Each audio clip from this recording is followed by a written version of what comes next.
All right, it's stage 5, Panic at the Disco for the MAGA cult, because they know that their numbers are underwater. They know that they are wholly unpopular. They know that independents have broken away from the movement like never before. They know the Latinos for Trump have abandoned them. They know that rural voters are getting dicked over left and right by all of the fuckery and cruelty that this administration is enacting. And come Saturday, Americans that care about this country, that care about democracy, that care about the rule of law, that care about the Constitution are going to protest this fragile, dementia-ridden ego that all of these men contort themselves to lift up, and all of these women gender wash to try to show women, oh, it's okay, they're pro-women. And all the Christian signaling, it's all coming to a screeching halt, and there are going to be mass peaceful protests all over the United States of America, probably the largest ever. So the propaganda machine is everywhere, and the panic is in full display. Put this up, Kylie. Midas Touch is reporting a breaking exclusive. Trump may launch missiles from warships into California this Friday and Saturday as part of what is being described as a, quote, vanity parade, and shut down portions of the I-5 during the No Kings protests. This is what a little mean girl does. He can't stand it. He's not going to be the homecoming queen. And so he's trying to sabotage it. This reminds me of, do you remember that case, Pumps, back in the 90s, the Texas cheerleader mom? Yes. That went after. This is what this administration is. We are ruled by emotionally stunted morons that do not like freedom and do not like free speech. Why they are in government when they have such thin skin is beyond me.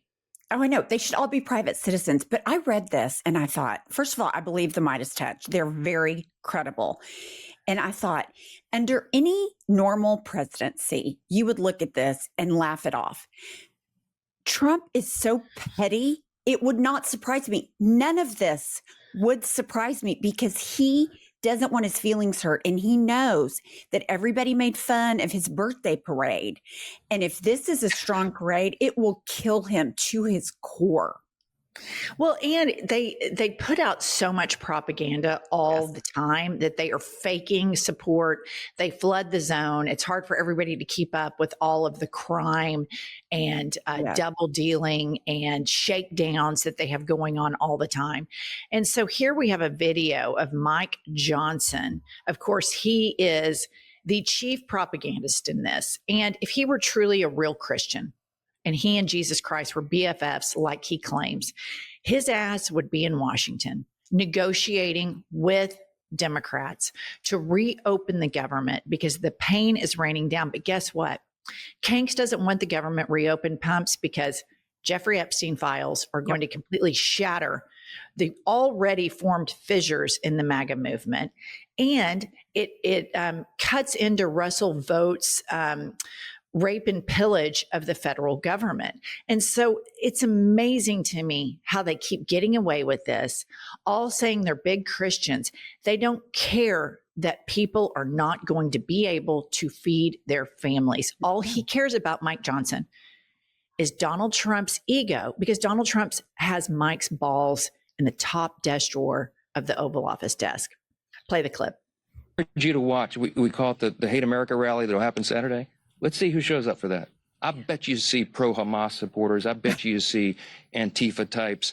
I bet you see the Marxists in full display, the people who don't want to stand and defend the foundational truths of this republic. And we do. And that's what we're here doing every single day. And we'll continue to come in every morning and tell the American people the plain and simple facts, because the facts are going to win the day here. The American people are not stupid. That's right. That's right, Moses. Moses, they are not stupid. And what we know is that you have your head up an 85-year-old dementia-ridden grandma's ass, has bruises all over his hands, that doesn't know come here from Sikkim. And the foundational principles of this republic are you get to criticize it. Right. You get to. We're a thick-skinned republic, or we used to be. And you get to say, I don't like this policy and I don't like the ruling party, and I'm going to take to the streets and peacefully protest. The fact that they are spinning this as Antifa, they're going to be in for a rude awakening when they see the crowd. A rude awakening. Pumps and I went to the first No Kings rally in Oklahoma City.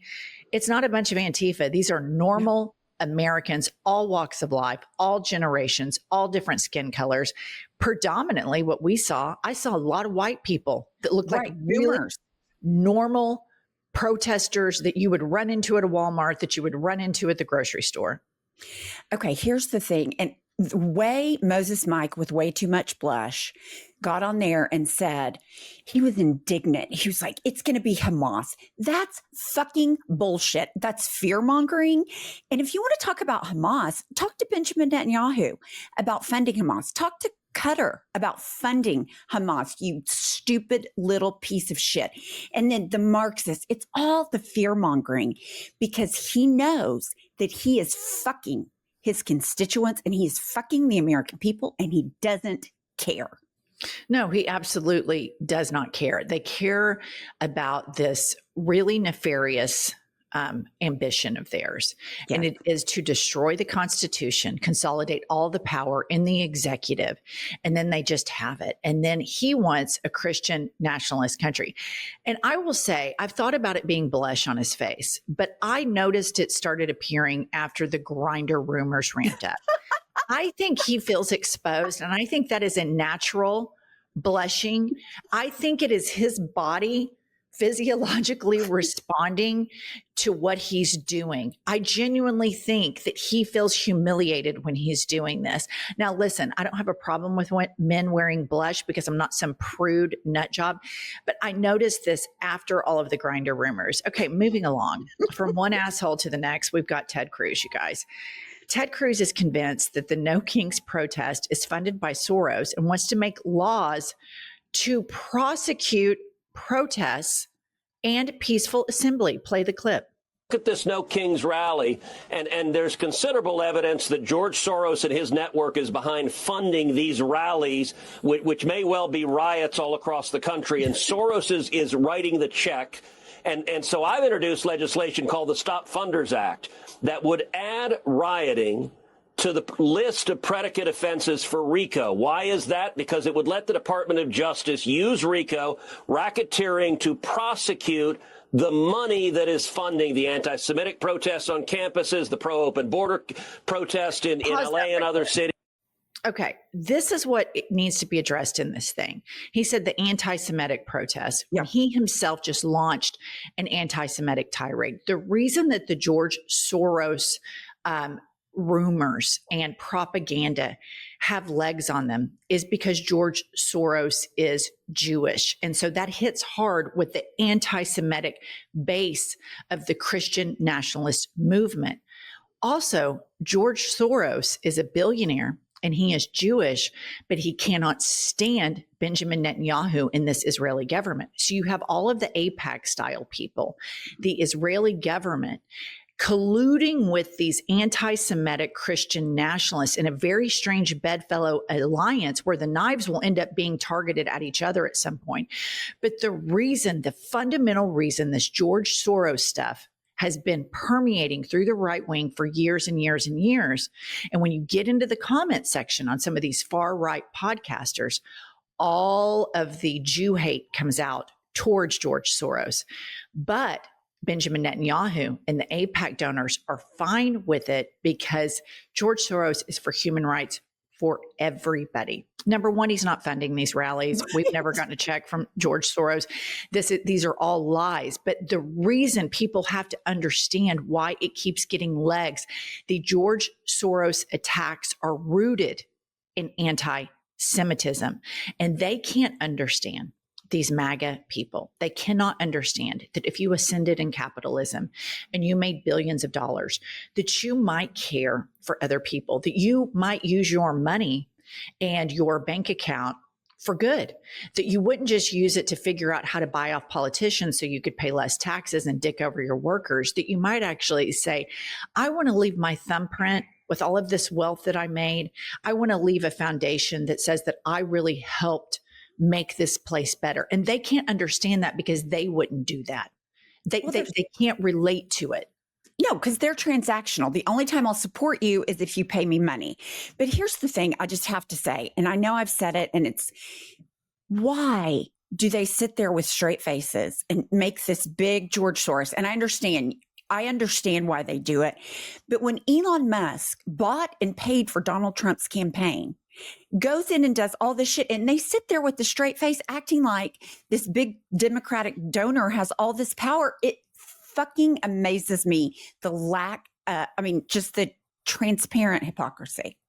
Yeah, I was on CNN last night, Pumps, and Representative Congressman Dan Crenshaw was there, and he started talking about corporate welfare. And, there's 5 people on the panel, but I wanted to go, okay, you're against corporate welfare. Bravo, kudos to you. Let's do Elon Musk. Let's do Jeff Bezos. Let's do the airlines. Let's do the bank bailouts. Let's really dig into corporate welfare. Let's do it because all of the people that receive corporate welfare donate to this authoritarian regime, but they don't. They live in complete hypocrisy, and the majority, they're stupid voters. There's no question about it. But I believe the majority of Americans right now, and if there are smart industry titans, Pumps, they are going to realize when you KO the First Amendment, for all of the fiscal Republicans, there are cascading economic effects to that. So much of our economy is dependent upon expression, is dependent upon speech. And lastly, I want to leave you all with the woman who gender washes this entire regime, one of about 3 axis of evil of these women. You got Pam Bondi, you got Kristi Noem, Caroline Leavitt. And Pam Bondi claims imaginary Antifa is going to be at the No Kings rally. And I just want to point out to everybody that fought against the Nazis in World War II, Antifa. These 2 middle-aged women right here that raised kids in a red state, Antifa. We are anti-fascist. There are no dues. There are no meetings. It is an idea. Card. There's no organization of this. It is a feeling that we all have being raised in a country that values the Bill of Rights. And it's something that is inherently American. We don't have to organize. We don't have to be paid. It is a part of the American experience to want to stand up and walk out. And when you see injustice, confront it. Even if it's a Democrat, you see us go after Democrats on this podcast. Even if it's a Republican, we want to stand up against injustice. That is what the anti-fascist movement is. Play horrible Pam Bondi right here. Sure. And that's one of the things about Antifa. You've heard President Trump say multiple times, they are organized, they are a criminal organization, and they're very organized. You're seeing people out there with thousands of signs that all match, pre-bought, pre-put together. Match. They're organized and someone is funding it. We're going to get to the funding of Antifa. We're going to get to the root of Antifa, and we are going to find and charge all of those people who are causing this chaos in Portland and all these other cities across our country. Talk to all the influencers who have been threatened and beat up and their lives threatened from Antifa members. It's going to stop under Donald Trump. What is she talking about? She's making shit up for an audience of 1. Here's the thing. In Portland, they're in fucking costumes, like frog costume, dog costumes. They're making fun of them. They can't stand it. I think at the end of the day, when at some point democracy comes back, I think her ass will be in jail because it is crime after crime after crime and corruption. I mean, that's my opinion, just based on how she behaves and the Epstein files. I want her in a yellow or an orange jumpsuit. I just don't think there's any idea that everybody in this administration, the shakedowns that they have to do at the epicenter is let's shake people down because the humiliation exercise feeds this sadistic, fragile ego of this man, and they all participate in it. And if we can hold the line and these No Kings rallies push industry titans, because elites, I read Ruth Ben-Ghiat, the expert on authoritarianism. Mhm. She says elites can make or break fascism. And so follow the money, industry titans. You live in this country where it has been teed up. This economy has been primed for you to excel, and follow the money, because the whole economy will crumble. If you destroy the rule of law under Pam Bondi, how are you going to go to court and enforce your contracts? The entire economy will go the way of Russia, all for this broken man's fragile ego. It is insane. Pumps, tell them about our book. Okay, so our book, Life is a Lazy Susan of Shit Sandwiches. It's a great, easy, fun read. It's a good respite, and you can also get it on audiobook. All right, we'll be back later with more news. Subscribe to our channel.